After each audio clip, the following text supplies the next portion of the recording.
El módulo que nos convoca el día de hoy lleva por título Deudas históricas respecto a la justicia, el despojo, el abandono de tierras y las afectaciones políticas, sociales, económicas, ambientales, culturales y de seguridad de los diferentes territorios. La estructura que hemos previsto para este módulo se conforma o se compone por tres unidades temáticas, si se quiere.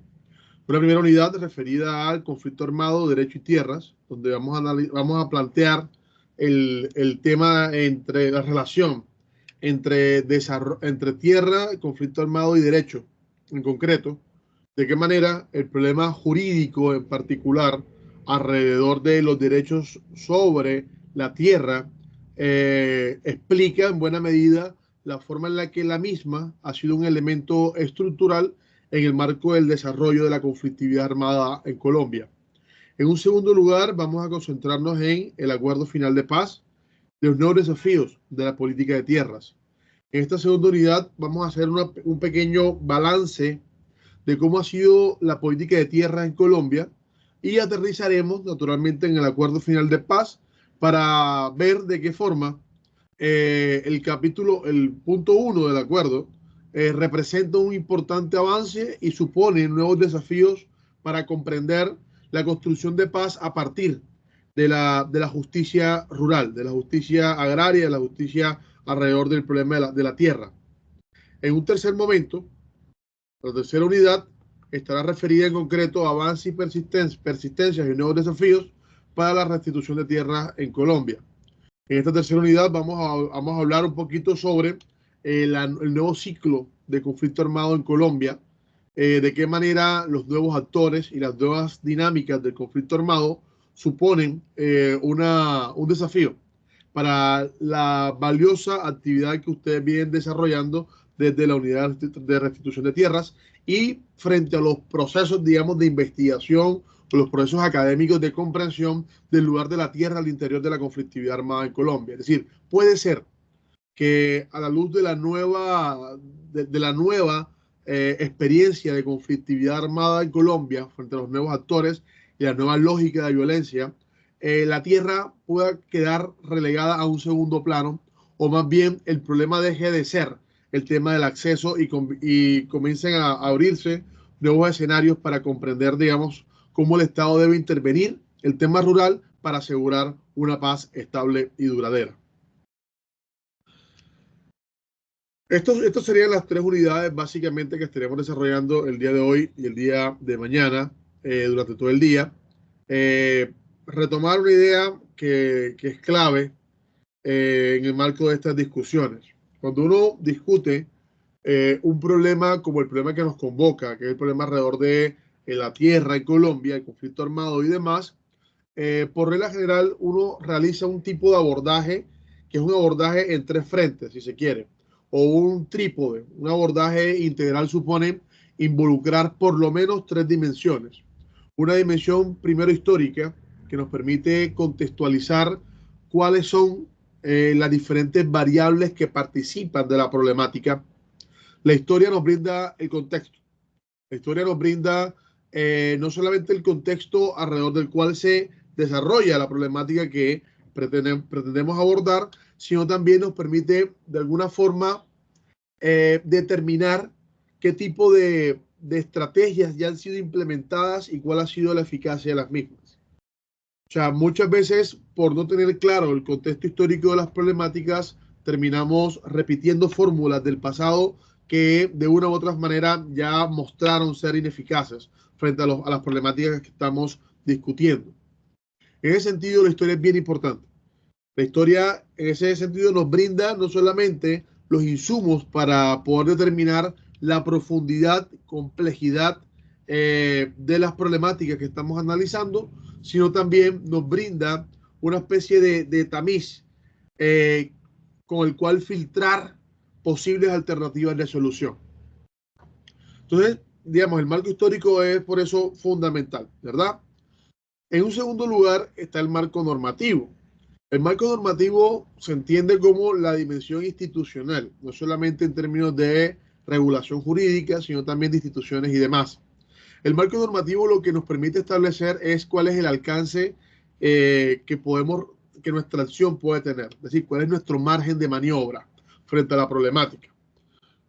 Nuestro margen de maniobra viene determinado, viene limitado, viene definido por un marco institucional, por un marco normativo. Tener claro cuál es el marco normativo, cuál es nuestro marco institucional, supone tener claro cuál es el alcance y cuál es la responsabilidad, cuáles son los compromisos que yo frente a la problemática puedo tener. Por eso también es bien importante tener ese segundo elemento muy, muy preciso. ¿Qué es lo que me ordena a mí el derecho? ¿Qué es lo que me ordena a mí, digamos, el régimen, digamos, de competencia institucional? Y en un tercer lugar, por supuesto, la dimensión empírica. Entonces tenemos una dimensión histórica, una dimensión normativa y una dimensión empírica. La dimensión empírica viene dada principalmente por los datos. Los datos.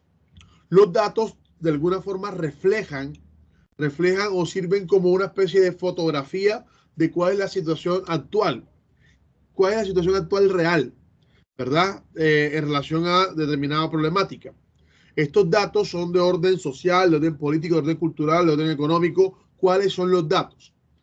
La confluencia de estos tres elementos, los datos, la historia y las normas y las instituciones, nos permite precisamente tener una visión mucho más cabal, integral, si se quiere, de la problemática. El ejercicio de reflexión o de análisis debe involucrar las tres cosas. Debe involucrar las tres cosas necesariamente. Si nos quedamos solamente con la historia, bueno, hacemos un ejercicio historiográfico muy valioso, pero limitado. Si nos quedamos solamente con las normas y el marco, digamos, axiológico institucional, pues hacemos un estudio politológico, jurídico de la situación, pero más allá de eso no podemos tener mayor injerencia. Y en la tercera dimensión, lo sociopolítico, lo cultural y económico, pues sería un buen diagnóstico, si se quiere, pero más allá de la fotografía, pues no nos quedaríamos en nada. La confluencia de los tres elementos es lo que permite la integralidad de la decisión. Tomar decisiones informadas supone tomar decisiones que involucren estas tres dimensiones de análisis. ¿Cuál es el problema con lo que acabo de afirmar? Es que en cada una de estas dimensiones de análisis hay importantes discusiones, hay importantes debates, sobre todo de frente a la problemática que estamos analizando, que es el tema de el territorio, la tierra, la irresuelta cuestión agraria, como algunos lo llaman. Ese problema de la tierra en Colombia no está claro ni desde lo histórico. Hay discusiones, lo vimos la sesión pasada, como por ejemplo el planteamiento de Estrada era diferente el planteamiento de María Emma Wills alrededor, digamos, de la periodicidad.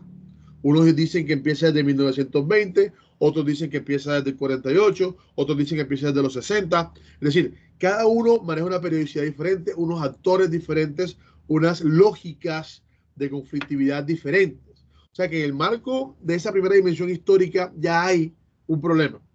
Y es que nos obliga a asumir una postura en el marco de un debate que sigue abierto. Desde lo normativo, igual.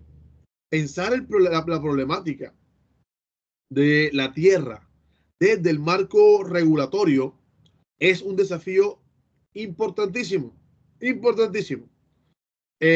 Porque ahí hay una serie de discusiones, una serie de debates que están lejos de estar superados, están lejos de ser pacíficos. Algunos apuntes hicimos la sesión pasada sobre este particular, señalando cómo, por ejemplo, el tema de la tierra podía generar la confluencia de discusiones alrededor de derechos ancestrales o étnicos, al mismo tiempo toda la discusión alrededor de la constitución campesina, toda la discusión alrededor de el desarrollo rural, la idea de desarrollo rural desde el Estado promovido como un área estratégica en el marco, digamos, de su programa general de desarrollo. Es decir, ya vamos a ver más adelante un poquito más en detalle en qué consiste estas discusiones, pero lo que quiero señalar es que desde lo jurídico también hay importantes discusiones. Hay importantes discusiones para entender realmente cuál es el régimen aplicable a la discusión sobre la tierra en Colombia. Ahí hay una decisión que tomar. Al igual que frente al debate histórico hay que adoptar una postura, frente al debate normativo hay que adoptar una postura, pero se tienen que tener claro las razones, los argumentos para descartar las otras opciones. Finalmente, lo social, lo político, lo cultural, lo económico, es decir, cuáles son los datos, supone también un importante desafío, ya que tenemos diferentes formas de medición de los datos, tenemos diferentes formas de establecer cuáles son los criterios objetivos a evaluar, cuáles son los indicadores a evaluar y quizá lo más importante, tenemos serias limitaciones para poder comprender, para poder más bien realizar un diagnóstico completo de la situación rural en Colombia. Estas limitaciones, producto de territorialización inconclusa, por ejemplo, el hecho de que el Estado no haga presencia en todo su territorio significa expresamente que el Estado no conoce la totalidad de su territorio. Y si no conoce la totalidad de su territorio, cuando hablamos de un tema, por ejemplo, agrario, estamos hablando de estimados, estamos hablando de proyecciones, estamos hablando de inferencias, más no de datos ciertos corroborables. Si el Estado no tiene claro cuál es realmente el porcentaje de hectáreas asociadas, digamos, con determinado uso del suelo. Se hacen proyecciones, se hacen estimaciones con base en lo que se tiene. Y para esto, naturalmente, más adelante lo veremos, el catastro multipropósito nos va a permitir, sin lugar a dudas, tener una información muchísimo más veraz que nos saque de algunas zonas de penumbra, de algunas zonas de incertidumbre en las que estamos actualmente sumidos. Entonces, por eso decía que las tres dimensiones de análisis que se utilizan en el marco, digamos, de la discusión sociopolítica, sociojurídica, a la hora de tomar decisiones, en el campo de la discusión alrededor de la Tierra, sigue generando en sí misma discusiones porque cada uno de los elementos genera importantes debates, importantes puntos de encuentro y de disenso que de una u otra manera hacen que su actividad, o sea, la actividad que ustedes vienen realizando, sea una actividad que está revestida de una complejidad, yo diría que superlativa, o sea, una complejidad que los distancia, los diferencia de otras formas, digamos, de ejercer el ejercicio jurisdiccional, otras formas de ejercer el ejercicio administrativo. Si usted mira a la DIAN, por ejemplo, si usted mira a otras entidades del Estado, usted se da cuenta que no tienen la complejidad o que diariamente no tienen que trabajar con la complejidad con la que tendría que trabajar en concreto la Unidad de la Institución de Tierras, por las razones que estoy dando. Y curiosamente, en los programas de derecho, en las facultades de derecho, falta mucho este tipo de discusiones. Yo me imagino que ustedes, en su gran mayoría, los que no tengan posgrados en otras ciencias, los que son abogados que no tengan posgrados en otras ciencias, como ciencias sociales y demás, tuvieron que, en el marco digamos, de la curva de experiencia, ir adquiriendo competencias de investigación documental, de investigación etnográfica, de investigación social, ir construyendo también todo este tipo de ejercicios de trabajo con archivos, porque son temas que, por regla general, en las facultades de Derecho no se ven, ¿verdad? Porque de una u otra manera se privilegia un tipo de problemática diferente, un tipo de problemática donde toda la información está a la mano, un tipo de problemática donde el Estado tiene certezas de los marcos regulatorios y un tipo de problemáticas donde la historia o el contexto ya está predeterminado, digamos, con claridad y sin ningún tipo de discusión. Pero en el tema de la tierra, por supuesto que decía, supone un desafío muy importante para la forma en la que usualmente entendemos que es el ejercicio del derecho. Luego, entonces, los abogados que trabajan con temas de tierra y, por supuesto, los funcionarios de la Unidad de Restitución de Tierras serían juristas sui generis. Serían juristas que de alguna u otra manera estarían con un contacto mucho más íntimo con la interdisciplinariedad, precisamente producto de la complejidad del objeto con el que trabaja. En el tema propiamente jurídico, uno podría reconocer, por ejemplo, que el tema de la tierra puede ser abordado desde diferentes perspectivas. Por ejemplo, desde la perspectiva privada, del derecho ordinario, del derecho privado más bien en concreto, desde la perspectiva agraria, desde la perspectiva étnica colectiva, desde la perspectiva ambiental y desde la perspectiva, digamos, estratégica pública, en términos, digamos, de desarrollo promovido por el Estado.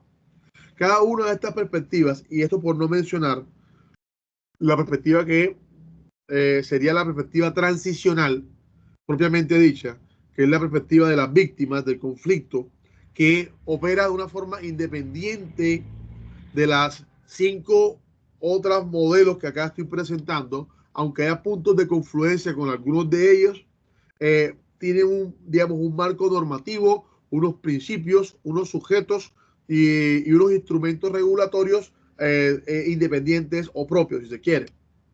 En materia, por ejemplo, de entender el problema de la tierra desde la perspectiva puramente de la propiedad privada, ahí estaríamos bajo un tipo de justicia que sería la justicia correctiva. La justicia correctiva supone que el deber del Estado es a intervenir en una situación en la cual una persona se le ha visto alterada su situación jurídica en relación a un inmueble producto de la acción de un tercero.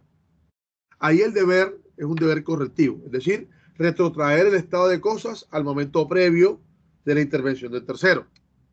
Dicho de otra manera, de lo que se trata en últimas es de devolver la situación al estado previo al hecho victimizante. En propiedad privada, digamos, no se habla en concreto de hecho victimizante, sino de afectación en términos generales, de la afectación de un tercero. Entonces, en el caso de la justicia transicional, esto realmente sería una visión bastante limitada, porque devolver a la víctima simplemente al estado previo al que se encontraba antes, por ejemplo, de la incursión armada del actor paramilitar, supone dejarla en otro tipo de vulnerabilidad donde ella puede ser víctima nuevamente, pero de otro tipo de actor, En ese orden de ideas, la justicia correctiva, propiamente dicha, resultaría insuficiente en contextos de transición donde persisten situaciones de desigualdad manifiesta. Devolver a las personas de Bojayá a la situación previa a la incursión de la FARC supone devolverlas a un estado. ¿Cuál? ¿A cuál estado? A un estado donde no hay servicios públicos, a un estado donde no hay pie de fuerza para protegerlos, a un estado donde hay grandes, digamos, indicadores de vulnerabilidad en términos de goce efectivo de derechos. Es decir, no se trata simplemente de devolver al estado previo. Y este es uno de los puntos de mayor discusión, porque supondría reconocer que la justicia transicional tiene una vocación transformadora, no solamente en términos de hacer justicia, en términos de reparación, porque usted repara lo que se dañó, sino además de reparar, de alguna manera asegurarnos que habrá una mejoría en esa comunidad frente al estado de cosas previo a la lesión. O sea, que no simplemente un salto al pasado. No es simplemente un salto al pasado, sino una mejora. Y esto trae una serie de discusiones. Por ejemplo, discusión con quiénes, con los denominados pobres históricos. Los denominados pobres históricos entran a confrontar o entran a discutir este punto porque de alguna manera, digamos, las personas que vienen sumidos en una situación de pobreza desde hace muchos años, de repente ven como a las víctimas no solamente se les implementan programas de reparación frente a lo que sufrieron frente a sus hechos victimizantes, sino que adicionalmente hay una serie de programas de asistencia social que les permiten a ellos superar cierta condición de vulnerabilidad. Entonces los pobres dicen, bueno, sale mejor ser víctima que ser pobre. Entonces se generan una serie de tensiones sociales al interior de sujetos en situación de vulnerabilidad. Y esta es una de las razones por las cuales algunas personas, académicos de talla mundial como Rudy Teitel, entre otros, sostienen la necesidad de limitar lo más posible los procesos de transición a temas en lo posible de reparación, en temas muy civiles y no entrar, digamos, a hacer justicia social con las víctimas. Es por esta razón y por los costos que significa. Sin embargo, otros dicen lo que hay que hacer en esos casos es implementar un amplio programa de asistencia social, no solamente dirigido a las víctimas, pero sí que privilegie a las víctimas.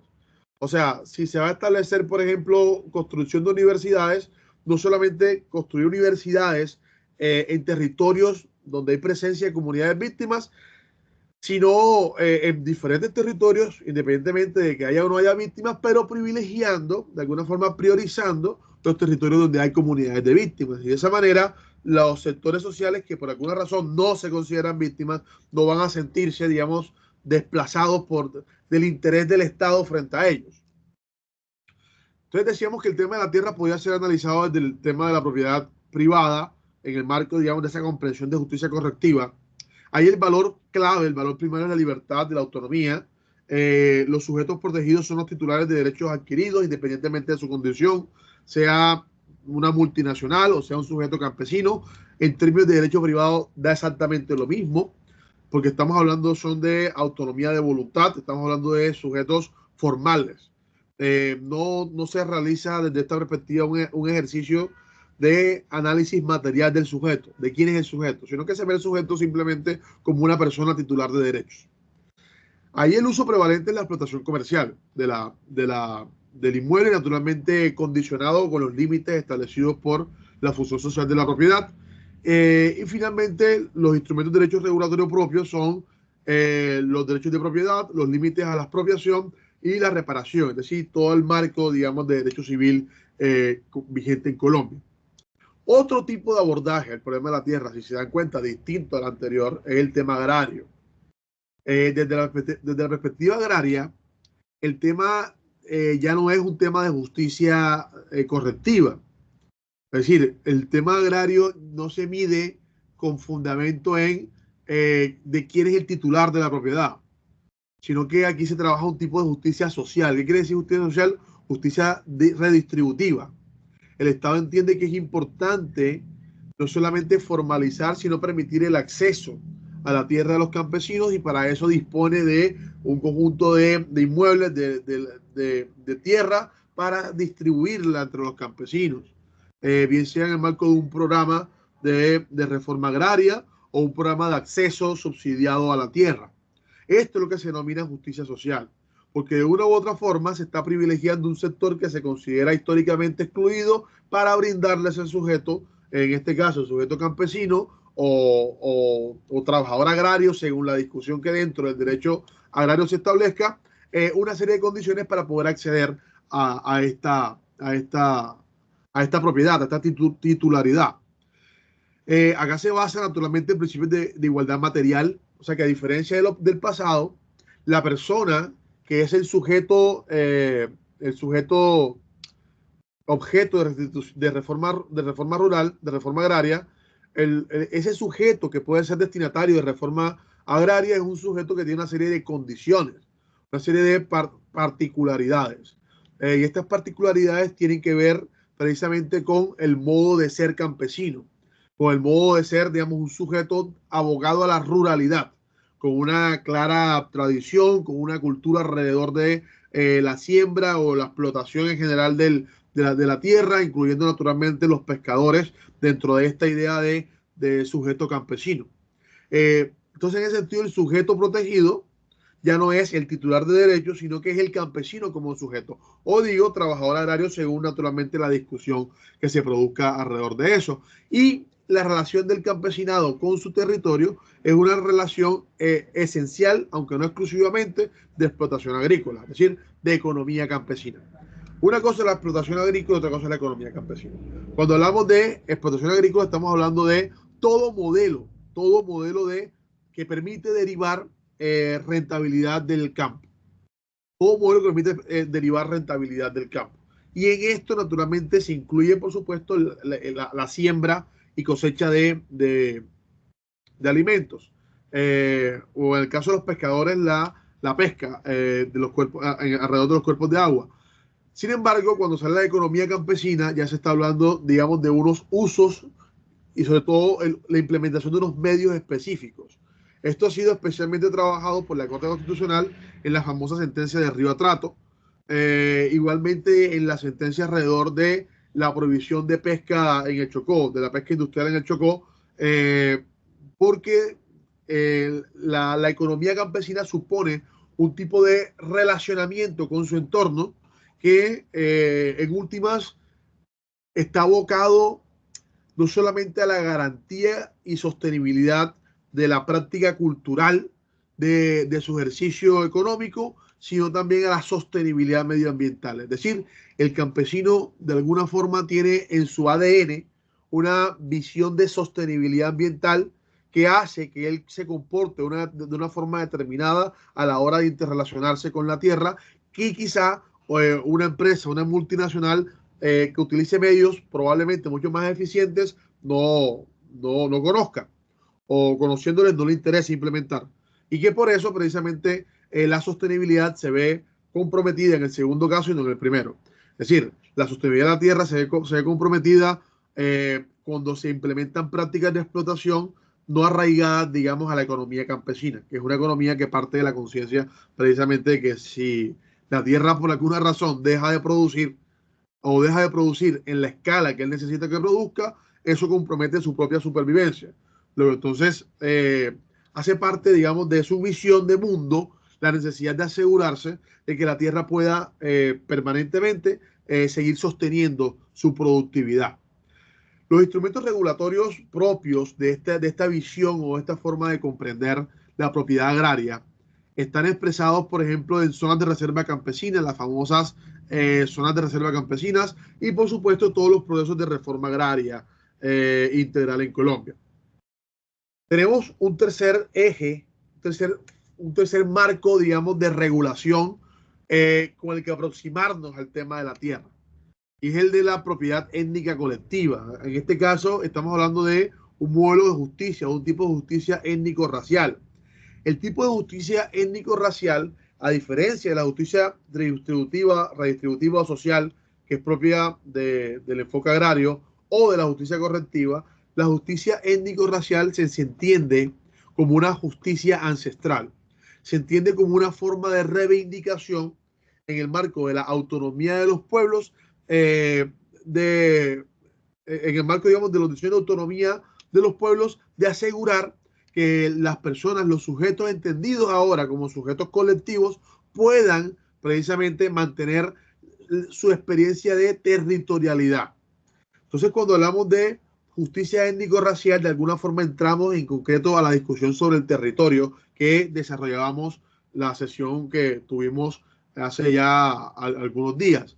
El tema de territorio supone no solamente la existencia de un espacio físico, sino un vínculo emocional, unos códigos simbólicos, unos códigos culturales que vinculan o que articulan directamente al grupo humano con ese espacio en el cual se está desarrollando. Y esa especialidad es una especialidad integral. Cuando digo especialidad integral me refiero no solamente que no solamente se reduce, digamos, a la disposición del terreno, sino también los elementos que conforman ese terreno, incluyendo elementos bióticos y abióticos.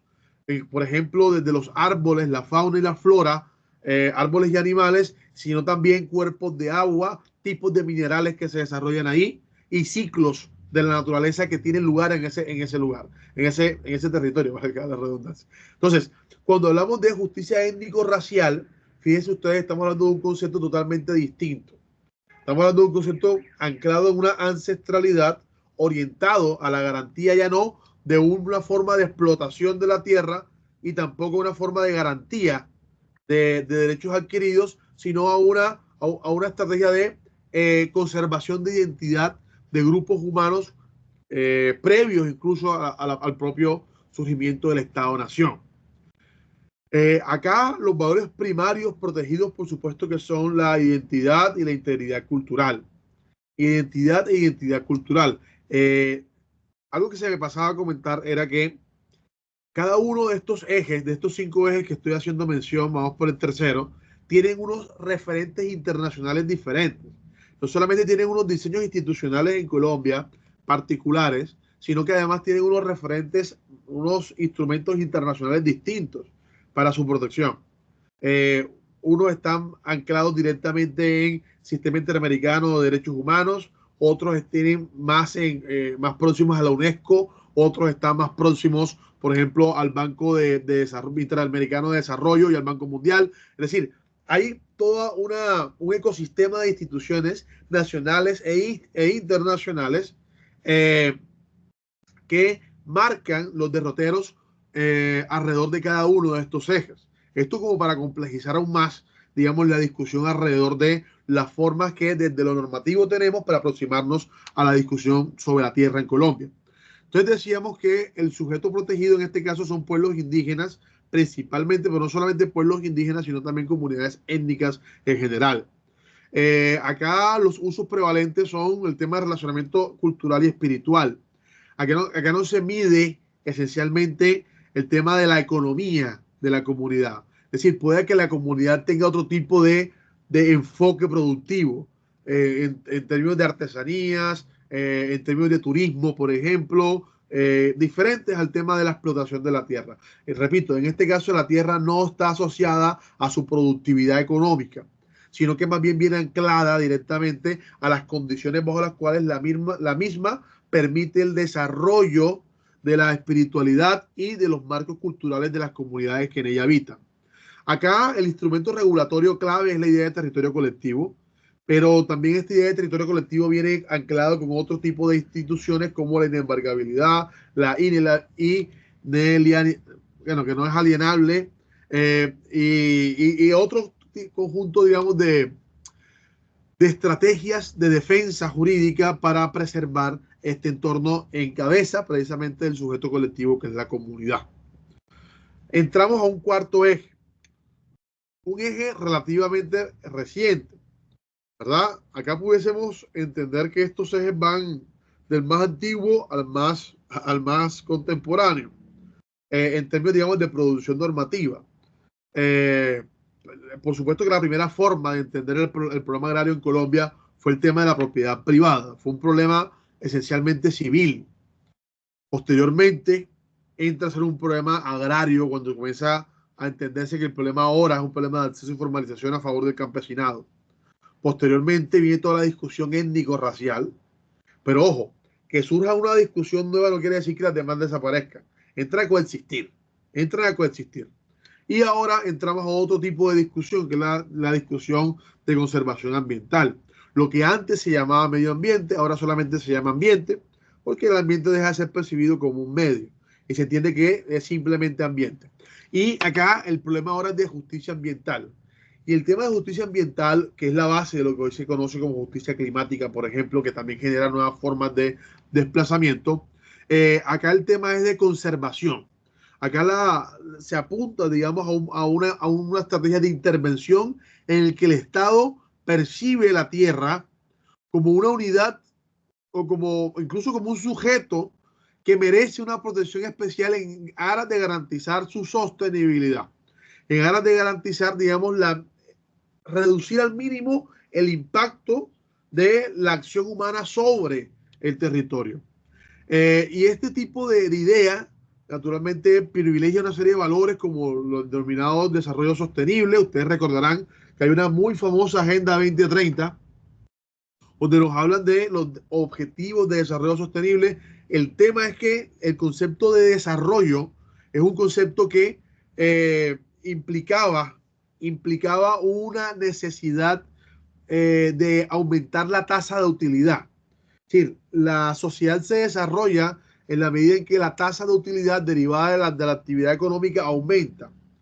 Esa visión, digamos, economicista de desarrollo, entendida puramente como tasa de ganancia, por supuesto que entra en tensión en el momento en el que reconocemos que este modelo poco a poco va generando una serie de condiciones que deterioran sustantivamente el espacio y el territorio en el cual la actividad económica se desenvuelve, y que ya no puede ser simplemente que pase de un lugar a otro. Cuando dejo de explotar este lugar, pues me voy a otro lugar para explotar el otro lugar y listo, como era la costumbre, digamos, la usanza hace algunos 70 u 80 años.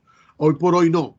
Hoy por hoy se entiende, primero, que es necesario asegurar que la intervención económica dentro del entorno natural o bien no genere la pérdida de la capacidad del entorno de regenerarse, o en caso tal de que lo genere, el actor económico entre de alguna forma a subsanar esta afectación a través, por ejemplo, de siembras de árboles, a través de rescate de fauna y otro tipo de estrategias. Esa es la idea de desarrollo sostenible.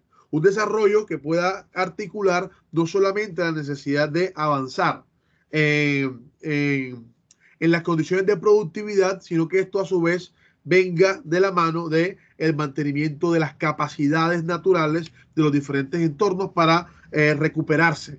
Y no solamente recuperarse, sino fortalecerse en términos de sus propios recursos.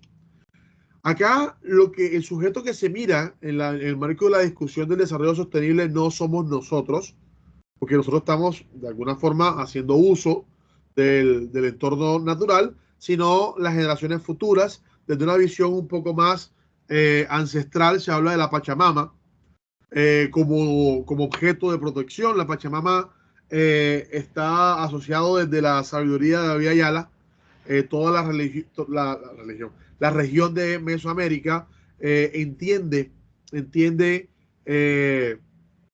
que la naturaleza tiene algún tipo de dignidad, tiene un tipo de autonomía, de entidad propia, que hace que puedan dirigirse hacia ellas un conjunto de medidas. Y estas medidas estarían en cabeza, digamos, de esa naturaleza entendida como Pachamama o como, digamos, la madre, la naturaleza simbólicamente entendida como madre de todos nosotros. Acá el uso prevalente es la explotación sostenible. La explotación sostenible, o sea, la idea de desarrollo sostenible y el tema de justicia ambiental tiene muy presente, tiene su eje en la necesidad de intervención económica en el territorio. Solamente que establece algunas condicionantes para esta explotación. Eso es lo que se llama explotación sostenible. No es simplemente explotación económica, sino explotación sostenible, en la medida en que se establece una serie de limitantes o condicionantes para esta injerencia. Entre los instrumentos, por supuesto, que encontramos todo el tema del sistema de áreas protegidas, el tema de parques nacionales, como Parque Nacional Corales de Rosario, por ejemplo, que incluye todas las islas de Rosario y San Bernardo, alrededor de las cuales hay una serie de medidas orientadas a proteger la fauna marina, los corales y demás.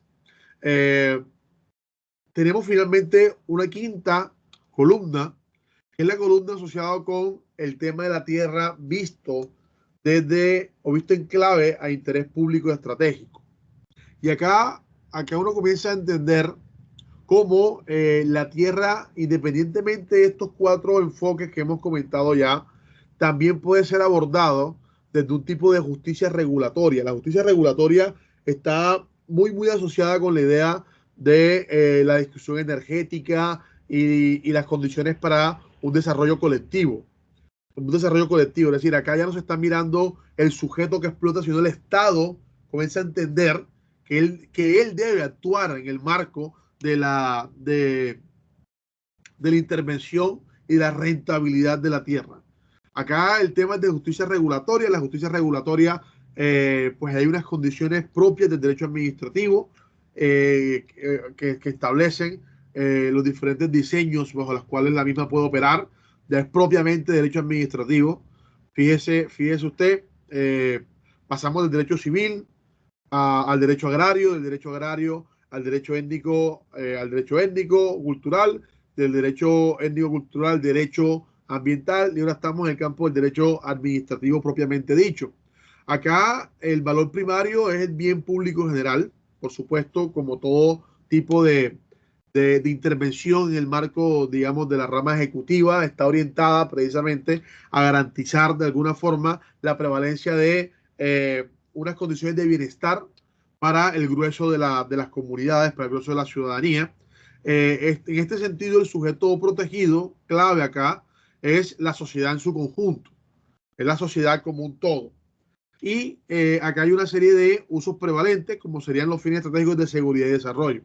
Acá pues ya estamos hablando de establecer, por ejemplo, una base militar, establecer una serie de programas específicos promoviendo un tipo de intervención en el territorio y demás. Los instrumentos regulatorios propios son, por supuesto, las denominadas áreas estratégicas, las zonas, las CIDRES, por ejemplo, que son zonas bien importantes para el desarrollo de este tipo de actividades promovidas por el Estado y los PINES. Los PINES, que son programas también que tienen unas condiciones muy especiales alrededor de las cuales poder establecer, digamos, la intervención del Estado alrededor del problema de la tierra. Acá, estos proyectos estratégicos de interés nacional, que son denominados PINES, suponen una forma mediante la cual el Estado en su autonomía establece criterios y modelos de intervención, como decía hace un momento, amparados en el derecho administrativo y que tiene como finalidad amplificar beneficios públicos. Igualmente, las zonas de interés de desarrollo rural, económico y social que el Estado pueda crear. Hay una sentencia muy buena sobre el particular. Entonces, viendo ya este panorama, vamos entendiendo el cuadrito que les comentaba acá hace un momento. A nivel histórico, la sesión pasada vimos algunos debates históricos alrededor del lugar de la tierra al interior del surgimiento y desarrollo de la conflictividad armada.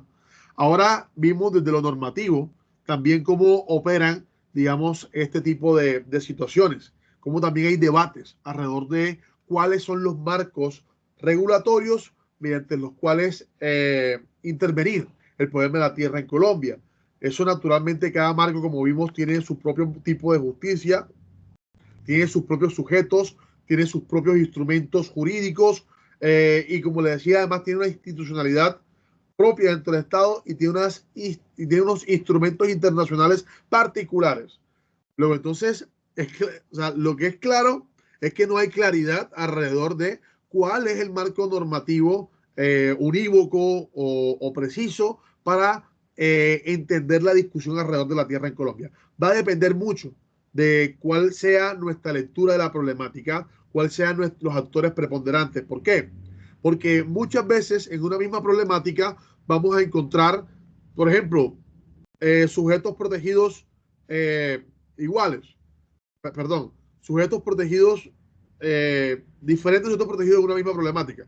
Vamos a encontrar a terratenientes con sus derechos debidamente evidenciados, con su propiedad debidamente formalizada. Vamos a encontrar también campesinos disputando la tierra y por debajo también pueblos indígenas y por arriba resulta que el Estado proyectó para esa zona un PINES. Entonces ahí tenemos una serie de situaciones que no son fáciles de resolver porque realmente no existe un criterio, digamos, de prevalencia, de prelación en caso de conflictividad entre estos tipos de modelos de regulación de la tierra.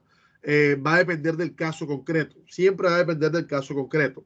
O sea, no se puede establecer una regla entre cuando haya conflicto entre campesinos y comunidad étnica, siempre va a ser a favor de la comunidad étnica. Eso, según la propia Corte Constitucional, siempre tiene que depender del caso concreto, de la situación en particular. Por eso es que estamos en última frente a un tipo de ponderación. Estamos frente a una ponderación sui generis, porque en últimas es una ponderación alrededor de reglas. O sea, las reglas no se ponderan, pero estamos frente a una ponderación de reglas porque hay que determinar qué tipo de regla es la que prima sobre otra, según naturalmente la situación en particular. Yo quisiera ahora avanzar hacia una actividad muy breve. Podemos dedicarla a la actividad. Sí, Doris, te escucho. Es que hacía la sugerencia, Daniel, que es necesario para comunidades étnicas incluir el concepto de la característica imprescriptible. Sí, porque dejaste solo las dos, inalienable, inembargable, pero también imprescriptible, porque digamos que como esa es fundamental el asunto de lo étnico para entender que no se pierde nunca, entonces es también necesario tenerla ahí dentro de eso, simplemente eso. Excelente aporte. Sí, ciertamente ahí faltó el tema de imprescriptibilidad después de inembargabilidad. Así es. Podemos, bueno, en el tema agrario, también faltó ahí el tema de colectivización de la propiedad en instrumentos regulatorios propios. Aparte de reforma agraria integral, también habría que tener en consideración la colectivización de la propiedad. Decía que pasamos ahora a el análisis o a realizar un pequeño ejercicio muy breve. Permítanme un segundo. Voy a ponerlo acá en el chat.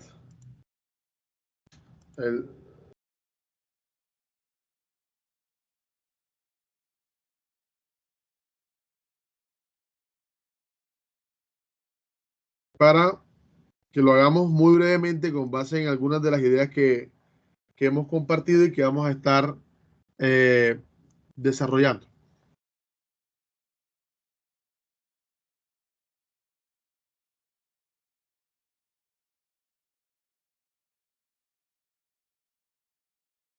Ahí está ya.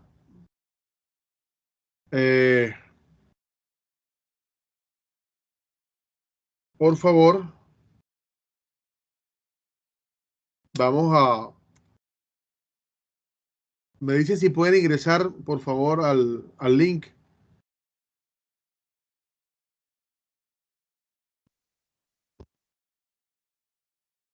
Computadores de la unidad no permiten. Profe, por favor, para pasarlo a un form de Hotmail para que ellos puedan acceder completamente, yo se lo podría compartir. Ah, bueno, entonces, ¿cómo hacemos?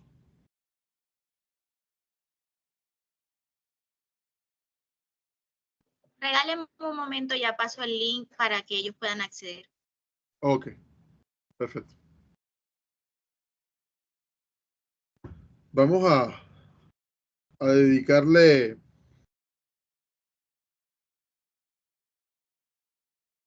Vamos a dedicarle 20 minutos, porque vamos a dedicar, o sea, la idea será 15, pero vamos a decir 20 mientras corregimos el tema del acceso.